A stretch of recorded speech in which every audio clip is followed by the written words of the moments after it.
আসসালামু আলাইকুম রহমতুল্লাহি ওবরাকাতুহ। সাধারণ মানুষ যারা আরবি সহিশুদ্ধভাবে পড়তে খুবই আগ্রহী এবং মাদ্রাসার শিক্ষক যারা মাস্ক করিয়ে বাচ্চাদেরকে পড়া উন্নত করেন এবং শিক্ষার্থী যারা নিজেদের পড়াকে উন্নত করতে খুবই আগ্রহী, তারা আজকের ভিডিওটি খুবই মনোযোগ সহকারে দেখবেন। আশা করি আপনারা ভরপুর উপকৃত হবেন। তো আজকের টপিক আপনারা সবাই জানেন, আউযু বিল্লাহ। গত ভিডিওতে আমি আউযু বিল্লাহ এর সব ভুলগুলো বলতে পারিনি, বিল্লাহি বাদ রয়ে গিয়েছিল। আর আউযুর মধ্যে অল্প কিছু ভুল বলেছি, আর কিছু বাকি আছে, সেগুলো বলে দিব ইনশাল্লাহ। তো আমি শুরু করছি আজকের আলোচনা। শুরুতে আউযুতে আমি বলেছিলাম হামজাতে দুটি ভুল। একটা হলো হামজাকে বাঁকা করে পড়া যাবে না, আর একটা হলো হামজাকে টান দিয়ে পড়া যাবে না।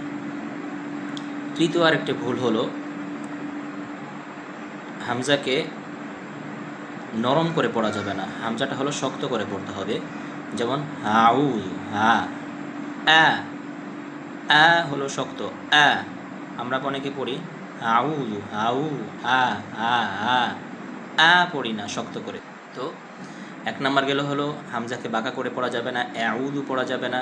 দুই নাম্বার হামজাকে টান দিয়ে পড়া যাবে না, আউযু পড়া যাবে না। তিন নাম্বার হামজাকে নরম করে পড়া যাবে না, আউযু পড়া যাবে না, আউযু শক্ত করে পড়তে হবে। তো এইগুলো আমাদের হামজার তিনটা ভুল। এই ভুলগুলো শুধরে নিব ইনশাল্লাহ। এরপরে আউযু এর মধ্যে সাধারণ মানুষ আইনকে উচ্চারণ করতে পারে না। অনেকে আউ বলে, হামজা করে ফেলে আইনকে। আবার অনেকে আউ আইনকে ওয়াও বানিয়ে ফেলে, আউ। তো আমাদের আইনকে ভালোভাবে উচ্চারণ করতে হবে হলকের মধ্যখান থেকে। আইনের মাখরাজ হলো হলকের মধ্যখান। এই যে আমাদের হলকের মধ্যে যে একটা উঁচা জায়গা আছে এখানে কণ্ঠনালীতে, এটা হলো হলকের মাঝখান, সেখান থেকে আইন উচ্চারণ করতে হবে, আউ। আচ্ছা গেল। একটা ভঙ্গির ভুল বলেছিলাম, আউযুর মধ্যে আউযু দুইবারে বলা যাবে না, আউযু একবারে বলতে হবে।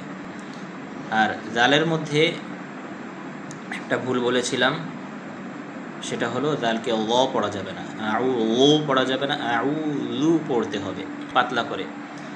আরেকটা ভুল আজকে বলে দিচ্ছি, সেটা হলো আউযু এর জালকে পাতলা করে না পড়ে অনেকে জালটাকে এমনভাবে পড়ে যে সেটা ল হয় না, আবার জালও হয় না, ঝাও হয় না, জু জু এভাবে পড়ে, জু আউযু। তো এটা জালের কাতারে পড়ে না। জালটাকে আমাদের উচ্চারণ করতে হবে জিহ্বার আগা এবং সামনের উপরে দুই দাঁত, এই দুই দাঁতের আগার সাথে লাগাইয়া জাল লু আউযু পাতলা করে, এটা খেয়াল রাখতে হবে। তো এই দুইটা ভুল গেল। একটা হলো জালের মধ্যে জালটাকে মোটা করব না, ও পড়বো না। আর একটা হলো জু পড়বো না, আউযু পড়তে হবে আমাদের। আচ্ছা, আউযু আমাদের কমপ্লিট হয়ে গেছে। এখন বিল্লাহি। বিল্লাহির লামের মধ্যে তিনটা জিনিস স্মরণ রাখতে হবে। তিনটা ভুল আমাদের হয়ে থাকে। এক নম্বর ভুল হলো বিল্লাহির লামকে আমরা বাঁকা করে পড়ি, আউযু বিল্লাহি, বিল্লাহ এভাবে পড়ি, এভাবে পড়া যাবে না। বিল্লাহি পাতলা করে পড়তে হবে, সোজা করে পড়তে হবে।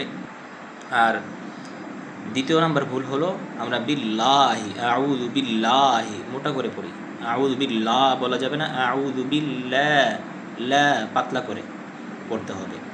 লামটাকে মোটা করে পড়া যাবে না, পাতলা করে পড়তে হবে। বিল্লাহ পড়া যাবে না, বিল্লাহ পাতলা করে পড়তে হবে। তিন নম্বর ভুল হলো লাম উচ্চারণ করতে গিয়ে বাচ্চাদের, এরপর আমাদের অনেক সাধারণ মানুষের জিহ্বা বেরিয়ে যায় এভাবে, বিল্লাহি বিল্লাহি। হ্যাঁ, লাম উচ্চারণ করার সময় জিহ্বা বের করা যাবে না। লামের মাখরাজ হলো জিহ্বার আগার কিনারা সামনের উপরের দাঁতের মাড়ির সঙ্গে লাগিয়ে, হ্যাঁ আগার কিনারাটা এই উপরের দাঁতের যে ভিতরে মাড়ি আছে একটা উঁচা জায়গা, সেখানে লাগিয়ে বিল্লাহ বিল্লাহ, হ্যাঁ এইভাবে উচ্চারণ করতে হবে। তো আমরা লামে তিনটা ভুল বললাম। একটা হলো লামকে বাঁকা করে পড়া যাবে না, বিল্লাহ পড়া যাবে না। দুই নাম্বার ভুল বললাম যে লামকে মোটা করে পড়া যাবে না, বিল্লাহ পড়া যাবে না, বিল্লাহ পাতলা করে পড়তে হবে।